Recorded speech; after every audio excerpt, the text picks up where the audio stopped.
Hey everybody, Chip from Jim's Coleus. Hope everybody's doing well. Winter has arrived here in New Jersey. Yesterday was so cold.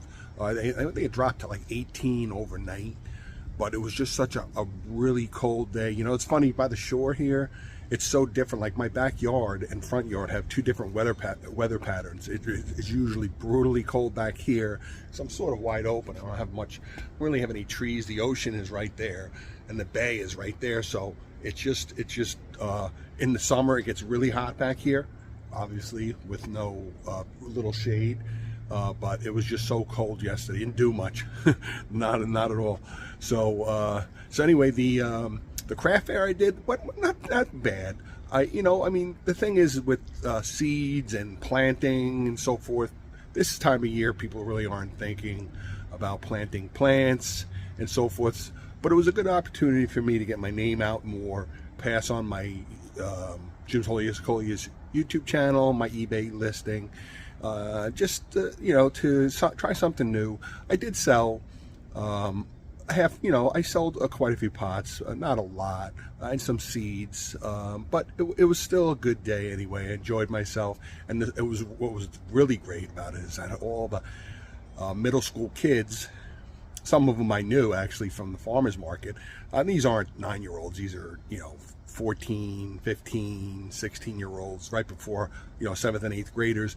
They helped me unload and load my car and so forth, which is so easy because it just boom, I was set up in no time. I set up the night before and it went well. I really enjoyed it. Here's a little snapshot of my table.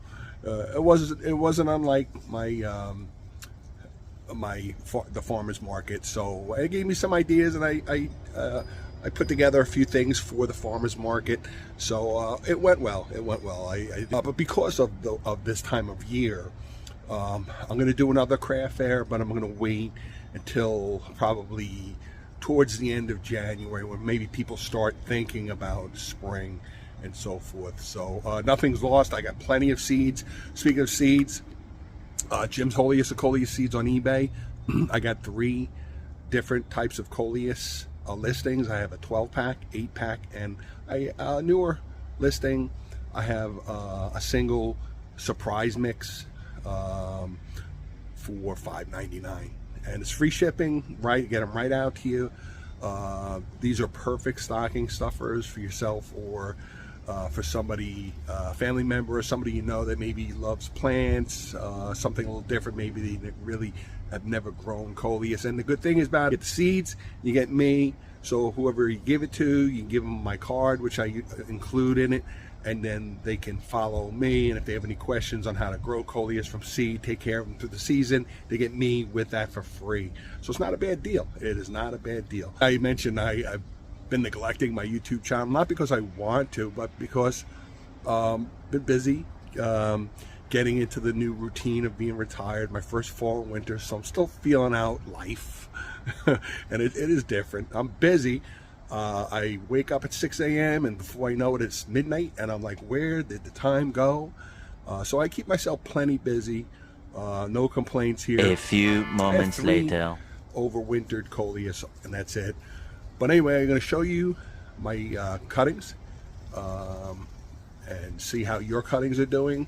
Maybe give you some pointers, tips.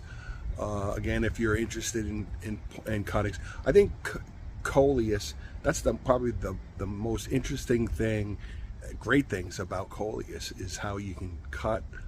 If you have a fairly large plant, you could take multiple cuttings of that one plant and make a bunch of clones, and it's how I keep my Lord Voldemort going for 10, 12 years or more. So, all right, so let's head inside. I'll show you some cuttings and some of my overwintered Coleus. The other day, it was like 35, 36 degrees out. It wasn't bad. It was sunny. There was no real wind. So I decided to see if I maybe take my motorcycle out for a ride. And boom, I went to start it, wouldn't start. Which is a lot of the motorcycles are like that. So I went to charge the battery, and it was so cold that I just couldn't even take a charge. So I have to take the battery out, bring it indoors, let it warm up for a day or two, charge it indoors, and then we'll bring it. We'll try to go out another day. But winter, that's winter. But it's tough when you're a motorcycle aficionado. You love going out on your motorcycle, and there's days you want to just hop on it and you can't. So you got my 3 buddies from South Park here have their Christmas stuff all ready to go, except for him. He didn't get his hat. Again, number one thing about keeping rootings is light. Doesn't have to have direct sunlight. This is actually a western facing window. So it gets light. You can see it's bright light. And I'm filming this in the morning, about 10, 11 o'clock in the morning. So it does get light, and it gets great afternoon sun.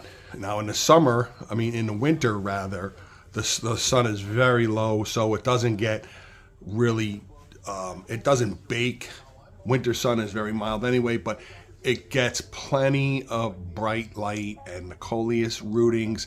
You see all my, I have 1, 2, 3, 4, 5, 6, 7 Lord Voldemorts, and I have some more in my front bay window. But these are great windows for cutting. So if you are keeping cuttings, just get them to a window that gets bright light. The winter chill, I mean, these are Andersons, so they're pretty well insulated.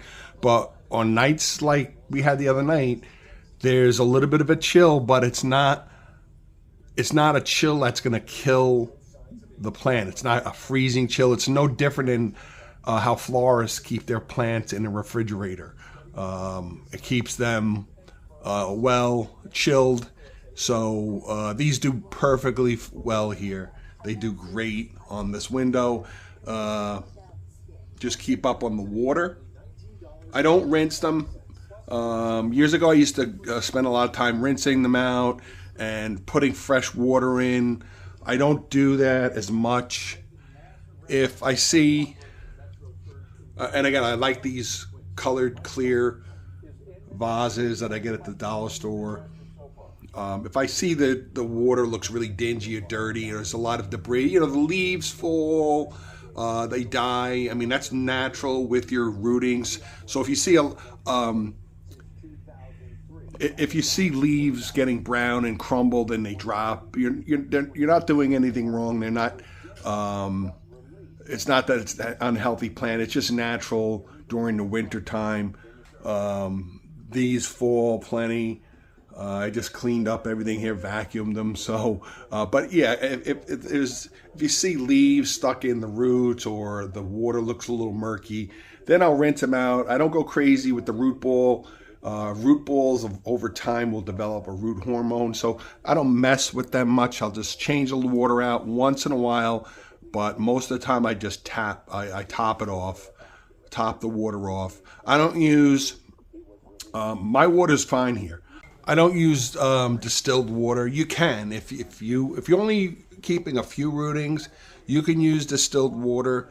There is a benefit to that, especially if your water is high in chemicals, chlorine, and so forth, and you haven't had good luck keeping rootings. Could be your water. So, but you can use distilled water. Absolutely. I don't need it. My water's fine. They do fine. Over the years, I've had no problems with my municipal tap water. So I don't go. I don't go for the extra expense of getting mineral of that distilled water. Oh, I know I featured this probably a few years ago. When you go into Home Depot or Lowe's, they have those little ornamental, tiny little cacti, the little colored cactus, or they have all different types of cactus. Well, this fella I bought at least 25 years ago. And it was a little tiny cactus about that big. And over the years, I just kept, of course you don't have to water them much. I just kept it going. I had my other apartment. I had a beautiful bay window. It also had lots of sun. It did really well. I brought it outside in the summer, repotted it, and here we are 25 years later. Actually, I just lost a piece of it. on the bottom. I can't really see. It's covered up in rock, but it grew another bottom piece. It reminds me of those cacti you see on the Roadrunner cartoons, the Bugs Bunny Roadrunners, just like that. So we kind of doctor it up with some Christmas ornaments. It's so old. It is a little bit fragile. So I potted it, repotted it numerous times over the years. I want to say 3 or 4 years ago, we had such a hot summer, and I put this outdoors. I put it out on my deck next to my Coleus. I kept it out there, and it actually grew a lot of these new nodes. It grew and it flowered. It actually flowered. So I haven't brought it outside because it is a little fragile. So we keep it here, but it's very happy here. This family room I had built, I tried to make it as bright as possible, and it's very happy here. And I think it needs another pot. I just haven't, at this point, it's so hard to handle. I'm just kind of like, if it ain't broke, don't fix it. And well, it's happy. Doesn't take much water. There's no maintenance. I don't really fertilize it, so we're keeping it. But that's pretty neat. There's a little mini cacti, little cactus.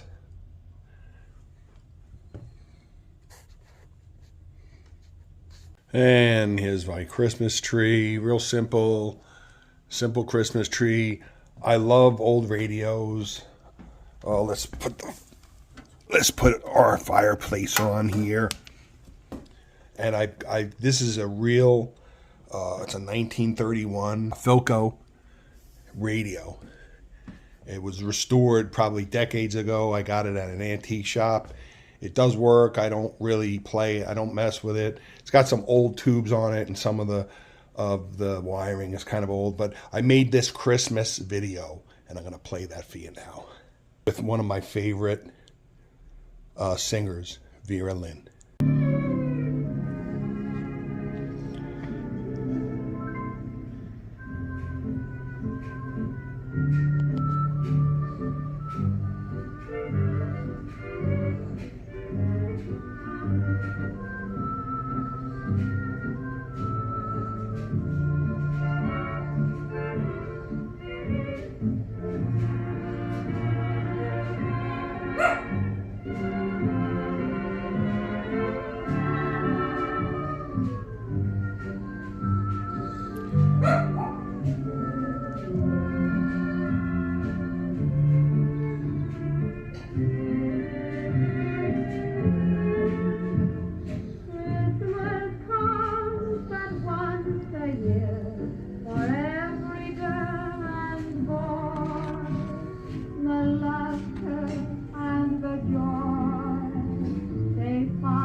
All right, so I hope you enjoyed that. That was pretty funny. That was Vera Lynn.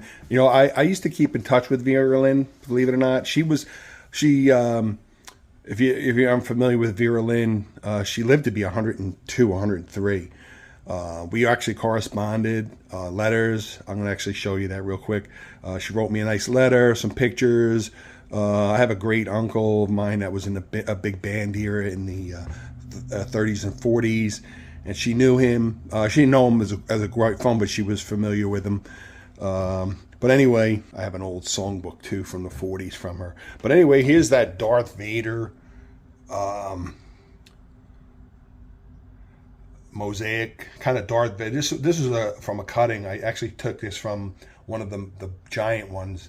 I grew a massive Darth Vader from the Arrow Garden, if you remember.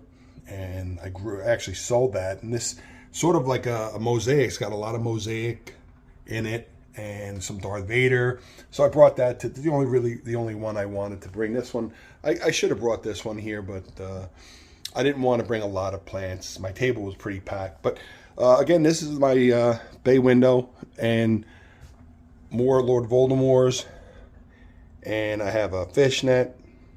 Although you can get fishnets from Rosie Dawn. They always have them. Rosie Dawn Gardens. Head over to Rosie Dawn Gardens. They'll start taking orders like the second week of January. And here's a La Rambla. This one it never sold, so I decided to bring this one in. It's doing fine. It's growing slowly. And of course we have this one. This is Orchard Road Coleus. And again, I mentioned in my last video, I got a little caterpillar here. I can't find him. I went over this thing with a bright flashlight a couple of weeks ago, and I can't find him, but he's chomping away at a few of these. I'm not really worried. It's not like I have I don't have insects all over my home here. So we'll let him, there's plenty here for him. We'll let him chow down, but you can tell it's not, they're not holes. You can tell it's a caterpillar because you can see how he kind of chomps away. So, and I know what they look like. I've seen them. I removed one from Coleus in the past, and here is a seed stalk coming in. We'll just snip that. We don't need seed stalks. I don't have any Orchard Road seeds. It's a beautiful Coleus, but it's not one that of any particular. I mean, it's beautiful enough, but I have enough seeds. I don't want to go crazy with having so many seeds. I don't have enough space to actually sow them all. There's another leaf that he's chowed down on pretty well. And here's another Lord Voldemort. So you can see I have plenty of Lord Voldemorts, and here's a Witch's Brew. It's actually done surprisingly well. I wasn't sure if this would make a good rooting, but it's fairly, I chose it because the stem was pretty hardy and the leaves are very hardy. So it's doing pretty well. And I do have some seeds. I do have some Witch's Brew seeds. So these are really the only, and this here, oh, I forget which one this is. And this actually came back. I was tempted to just dump this, but I decided to bring it in. It's starting to come back. Again, this is a perfect bay window. This is a southeast facing window. It gets light all day long. Gets good sun even in the winter. So my Coleus have always done really well here. But again, I don't keep a lot of overwintered Coleus. This is it. 3 years ago, I used to keep 4 or 5, and I had some larger ones. But I don't want to have to deal with caring for Coleus over the winter. I got my seeds, and I have my cuttings. Okay, so so that's the best advice I can give you if you want to be successful at keeping cuttings, rootings. Is bright window, bright location, the brightest room, the brightest window that you have, and I guarantee you'll do well. It's not all Coleus make good cuttings. You really experiment. These Lord Voldemorts have they're very hardy. Coleus I find, like the wizards, those hot pink, beautiful wizard roses. I've never, I think maybe one time I managed to keep one going through the fall and winter. They're just so delicate and thin, even in the summertime, that overwintering they just don't make it. They generally, what happens is all of the leaves drop and it just they don't make it. So I don't, and I usually get seeds from them. They're not hard to find, but I generally choose Coleus that have hardy stems, hardy leaves. I think I may have, I don't know if I've ever kept Laramblas. I'm going to say no, that I've just kept overwintered Laramblas. But again, I can get those at Rosie Dawn as well, I believe. But yeah, that's the best advice I did. I just keep a water can nearby. And I like these colored vases, so you can really check at just from a distance if you need to add water, or if it needs to be cleaned, if there's some leaves drop in there, or what have you. And just do your water changes and try not to mess with them. And before you know it, it'll be springtime. And again, I don't put these out until well after the frost. In New Jersey, the last frost date is May 6th in general. So I generally don't put them out right away. Can you pot them up now? That's up to you. I can easily just go get a pot and pot this, but I don't want to. It's like having another overwinter Coleus. So I just keep the rootings going. And again, these Lord Voldemorts will go into the big planter in my yard like they've done over the years. So this is really the great grandchild of the first Lord Voldemort Coleus that I purchased maybe 10, 12 years ago or so. So I hope you enjoyed this video. Any questions about keeping cuttings, rootings, feel free to leave a question. Again, head over to Jim's Holiest of Coleus Seeds on eBay. Get your Coleus seeds. Plenty of time for Christmas. I'll get them right out to you. You'll get them before Christmas. Free shipping. It's a great stocking stuffer. People really enjoy it. And I give you plenty of seeds, all individually marked in glycine baggies, individually separated by variety. And it's a great way to get started on Coleus. So if you don't want a lot of Coleus, you can buy the single pouch of Surprise Mix for $5.99. Then I have an 8 pack on sale for $10. So you'll get 8 Coleus varieties. And then I have the 12 pack for $15.99. So head over to Jim's Holiest of Coleus Seeds on eBay. Get your Coleus seeds. Stay tuned. Lots more to come here. Jim's Holiest of Coleus. Thanks, everybody. I'll try to keep in touch before Christmas. If not, have a Merry Christmas. Happy New Year. Happy holidays to everybody. Thanks for watching. I really appreciate you guys. And I'm looking forward to growing. I'm looking forward to sowing my Coleus seeds for 2026.